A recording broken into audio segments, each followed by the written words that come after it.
रात, हल्की बारिश, कमरा अंधेरा। रोहन अकेला बैठा है। अचानक उसका फोन बजता है। स्क्रीन पर लिखा है अननोन कॉलर। रोहन कॉल उठाता है। दूसरी तरफ से उसकी अपनी ही आवाज आती है। रोहन, फोन मत काटना। तुम्हारे पास सिर्फ 1 मिनट है। रोहन घबरा जाता है। कौन हो तुम? आवाज कहती है। मैं तुम ही हूं। 1 साल बाद का। अगर अभी घर से बाहर नहीं निकले तो 60 सेकंड बाद यहां धमाका होगा। रोहन के माथे पर पसीना। घड़ी की टिक टिक तेज सुनाई देती है। आवाज गिनती शुरू करती है। 10, 9, 8। रोहन भागता है, दरवाजा खोलता है, सीढ़ियां उतरता है।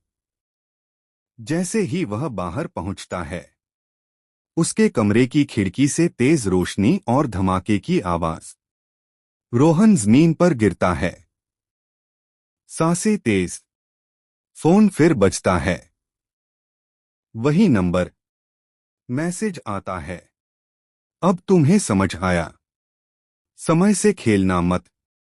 कैमरा धीरे धीरे रोहन के डरे हुए चेहरे पर जूम करता है। Screen black. सोनू की हत्या के बाद शहर में कुछ दिन तक शांति रही। लोगों को लगा कि अब अपराधियों को सजा मिल चुकी है और केस खत्म हो गया है। लेकिन इंस्पेक्टर अजय सिंह के मन में एक सवाल बार बार उठ रहा था। उन्होंने फाइल बंद करते हुए कहा, कुछ तो अभी भी छुपा हुआ है। क्योंकि सोनू की डायरी में एक लाइन थी जिसे पुलिस ने पहले ज्यादा महत्व नहीं दिया था। डायरी में लिखा था, जिस आदमी को मारा गया वो अकेला नहीं था, उसके पीछे कोई बहुत बड़ा आदमी है। अजय सिंह ने उस लाइन को फिर से पढ़ा। उन्होंने धीरे से कहा, इसका मतलब विक्रम चौधरी सिर्फ एक मोहरा था। अध्याय 9, रहस्यमयी कॉल। एक रात लगभग 1 बजे इंस्पेक्टर अजय का फोन बजा। फोन नंबर अनजान था। उन्होंने फोन उठाया। उधर से धीमी आवाज आई, अगर आपको सोनू के असली कातिल के बारे में जानना है तो कल रात पुराने गोदाम में आ जाइए। अजय ने पूछा, तुम कौन हो?